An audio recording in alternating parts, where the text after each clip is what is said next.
hidup kita ni ibarat macam awan tau. Awan ni setiap hari bila kita keluar rumah kita akan nampak awan, betul tak? Tapi setiap hari awan tu dia punya bentuk akan sentiasa berubah-ubah. Sama juga macam kita punya masalah. Setiap hari kita sentiasa akan ada masalah. Tetapi masalah kita tu tak akan sama dan akan berubah-ubah. Seperti hati manusia yang sentiasa akan berbolak-balik. Hati kita tak akan kekal. Kalau hari ni kita cakap lain, besok kita boleh cakap lain. Kalau hari ni kita boleh gagal, besok kita boleh berjaya. Dan kalau hari ni kita berjaya, tak bermakna besok kita takkan gagal.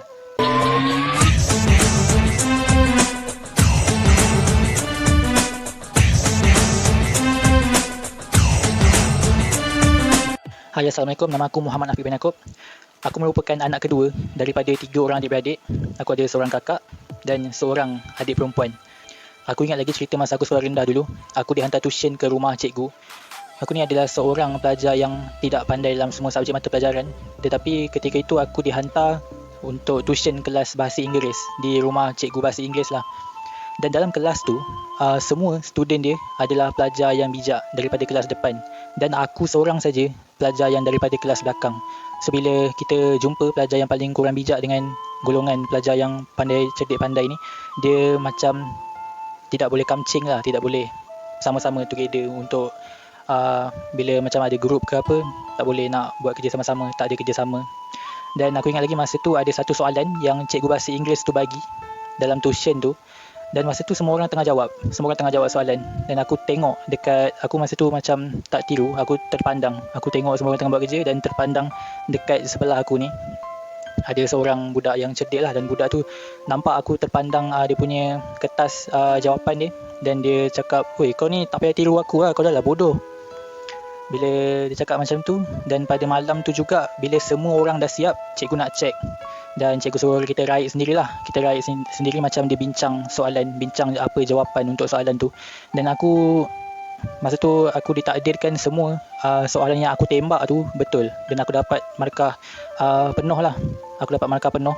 Satu muka surat tu aku dapat markah penuh. Dan masa ketika itu cikgu tu ada cakap dekat aku, "Tengok ni, Afiq dapat markah penuh. Sedangkan budak-budak lain yang semua budak kelas pandai yang dalam kelas tu tak boleh dapat markah penuh." Dan cikgu tu cakap apa, lain kali kita tak boleh merendah-rendahkan orang. Sebab masa budak tu cakap aku bodoh tu, aku rasa cikgu dengar lah. Masa tu aku tak pasti lah cikgu dengar ke apa. Tapi aku ingat lagi kata-kata cikgu tu, kita jangan merendah-rendahkan orang. Tengok ni, Afiq boleh dapat markah penuh. Padahal masa tu aku tak pandai pun, aku main tembak je. So kita nampak tak, apa yang aku nak sampaikan dekat sini bukannya aku nak cakap aku hebat ke apa. Yang tu pun, soalan tu pun, jawapan tu pun aku tembak. Tapi ini nak menunjukkan yang sebenarnya kita, kalau kita rasa kita pandai, kalau kita rasa kita ada dekat atas, kita takkan selamanya ada dekat atas. Satu hari nanti Allah boleh terbalikkan yang kita boleh ada dekat bawah. Aku pernah berada di tempat yang paling atas dan aku pernah berada di tempat paling bawah. Iaitu masa aku darjah 6, aku daripada awal tahun sampai akhir tahun berturut-turut aku exam dapat nombor 1. Dan buat pertama kalinya masa tu aku naik pentas lah untuk dapat hadiah kecemerlangan. Dan sebelum itu, daripada aku darjah 1 sampailah aku darjah 5, aku memegang rekod yang dapat nombor last paling banyak lah. Setiap kali exam je aku mesti dapat nombor last dalam kelas. Dan kelas yang aku dapat nombor last tu adalah kelas hujung tau, bukan kelas pandai. Kalau orang cakap, "Oh ni kelas pandai, memanglah aku dapat nombor last sebab semua budak-budak dalam kelas tu pandai kan." Tapi yang ni tidak, yang ni semua kelas, semua budak dalam kelas tu kurang cerdik. Sebab tu kelas yang paling belakang sekali, kelas paling kurang cerdik. So nampak tak macam mana progresnya kita punya peningkatan daripada kurang cerdik sampai boleh dapat nombor 1. Bukannya bermaksud kita hebat ke apa, tidak. Tapi kita tak tahu apa yang akan jadi dekat kita. Benda ni, hidup ni macam sebuah roda. Kalau sekarang ni kita ada dekat atas, kita boleh jadi pelajar yang paling pandai. Dan tak mustahil one day nanti kita boleh jadi pelajar yang paling kurang pandai kalau kita tak konsisten dengan apa yang kita buat. Satu je yang aku nak ingatkan, kalau dalam apa saja yang kita buat, kita jangan tinggal solat. Solat tu adalah important, benda yang paling penting. Dan aku juga pernah kena bully dekat sekolah dulu. Dan benda yang paling aku ingat ialah, bila kau dibully dan kau tak balas balik, Allah akan balas benda tu depan mata kau. Dan benda tu dah jadi dah pun. Budak yang bully aku tu pun, orang daripada tak tahu yang dia jahat sampai orang dah tahu. Dulu pada awalnya cikgu semua puji dia. Cikgu ingat dia pelajar paling terbaik, dia pelajar yang paling baik. Tapi dekat belakang cikgu dia bully orang, dia tumbuk orang. Aku pernah kena bully, pernah kena tumbuk, semua macam-macam lah pernah kena masa sekolah dulu. Dan pada ketika itu Allah SWT dah tunjukkan dekat semua orang siapa budak tu sebenarnya. Dan akhirnya baru orang semua buka mata, yang budak disangkakan baik tu sebenarnya ada buat satu benda yang tak baik lah, yang satu sekolah dah tahu apa yang dia buat. Aku tak boleh sebut nama siapa, tapi kalau kita tak balas apa yang orang buat, Allah akan balas balik. Dan kita tak perlu nak risau pun kalau kita tak dapat nak puaskan hati kita. Allah akan bagi hukum yang setimpal dekat orang tu. Kalau tak dekat dunia, dia akan dapat dekat akhirat nanti. Bila dekat dalam kelas pun kita perasan kan, bila kita lepak dengan kawan-kawan, kita perasan benda tu. Sampai kan orang semua bila dekat dalam kelas tu, bila bergurau ke apa, orang akan sebut nama seorang-seorang. Macam orang sebut nama, oh Amir ni dia digosipkan dengan perempuan ni. Lepas tu dia ni orang cakap, oh kau ni lukisan kau tak cantik lah. Dia ada sebut juga nama budak tu, tapi nama aku langsung tak disebut. Ibarat macam aku ni tak pernah wujud pun dalam kelas tu. Aku macam tak pernah wujud dalam situasi tu. Sampai kan orang tak kisah pun kau ada ke tak ada ke, kau tak penting pun. Sampai ke tahap macam tu. Kita semua ni diberikan tanggungjawab oleh Allah Subhanahu Wa Taala. Kita ada tanggungjawab dengan ada bakat masing-masing. Setiap orang Allah dah kurniakan bakat. Cuma kadang-kadang kita sama ada kita tahu ataupun kita tak tahu je. Sebab dulu pun aku tak pernah tahu pun apa aku punya bakat.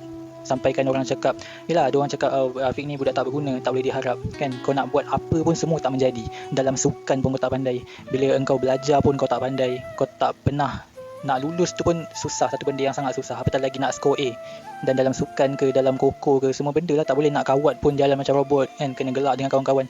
So benda ni sebenarnya kita cuma tak jumpa apa yang kita boleh buat. Tapi one day bila kita dah boleh jumpa apa yang kita boleh buat, apa bakat yang kita ada, kita kena teruskan benda tu untuk kita buka mata semua orang siapa kita sebenarnya. Dan bakat ni adalah satu tanggungjawab yang Allah berikan dekat kita.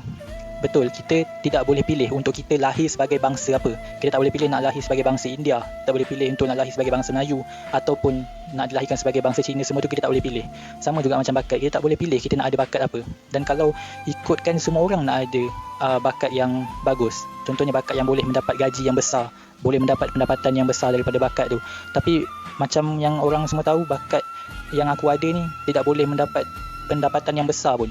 Dan kita kena sentiasa bersyukur sebab kita tak tahu sebenarnya kejayaan tu bukanlah terletak kepada bakat. Bukan makna kalau kau ada bakat ni kau tak boleh berjaya, tapi kalau kau ada bakat yang lagi satu ni baru kau boleh berjaya. Sebenarnya kejayaan tak terletak kepada bakat apa yang kau ada, tapi kejayaan ni terletak kepada kita punya usaha. Kalau kita ada bakat sebagai mekanik sekalipun, tapi kalau kita usaha, daripada mekanik tu kita boleh ada sebuah bengkel yang besar, ataupun kita boleh jadi satu supplier untuk barang-barang perbaiki mekanik lah, barang-barang untuk macam dia punya spare part ke apa ke, kita boleh buat sampai satu tahap boleh jadi, sampai satu tahap kita sampai boleh ada satu kilang untuk mekanik punya, hanya disebabkan kita ada bakat dalam memperbaiki sesuatu kenderaan tu.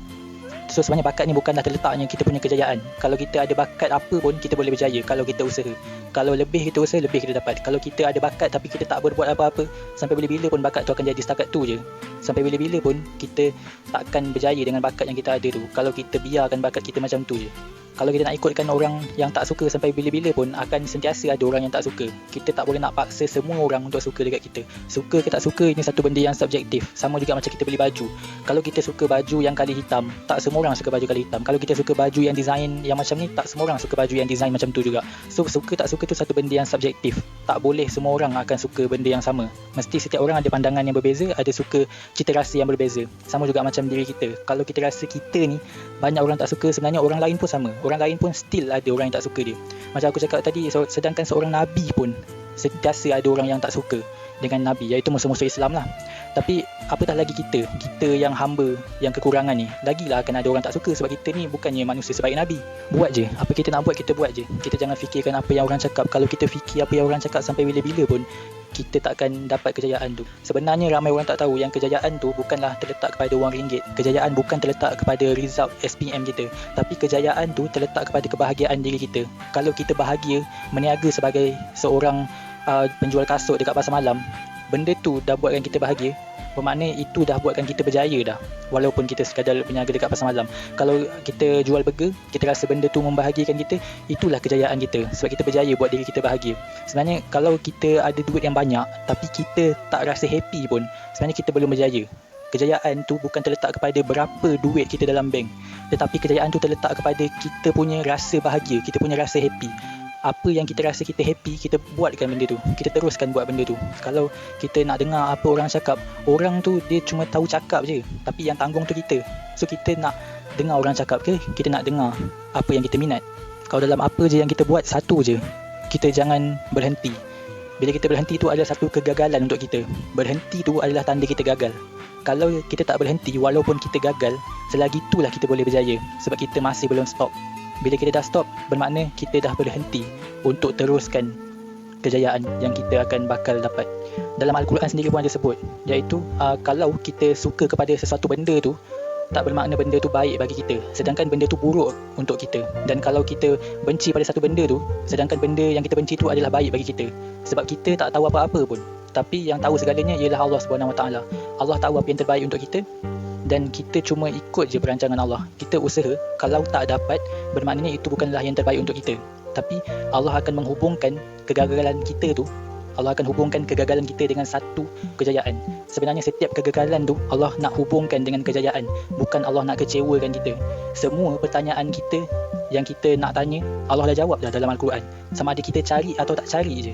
Allah tak menilai kejayaan seseorang daripada kekayaan, dan Allah tak menilai kejayaan atau kegagalan seorang itu dari segi paras rupa. Kalau engkau handsome ke, kalau kau punya solat tak cantik, kau tetap akan masuk neraka. Tapi kalau engkau tak handsome pun, kau tak kaya pun, kalau engkau jaga solat kau jaga kau punya family, engkau jaga semua batas dalam syariat agama, macam ni je kau akan masuk ke dalam syurga. Kalau kita bahagia dengan apa yang kita buat sekarang, kita teruskan je. Kalau nak dengar cakap orang, sampai bila-bila pun kita akan dengar macam-macam pendapat. Setiap orang ada macam-macam pendapat, dan kita sendiri pun ada pendapat kita sendiri. Kalau kita nak dengar pendapat orang, siapa nak dengar pendapat kita?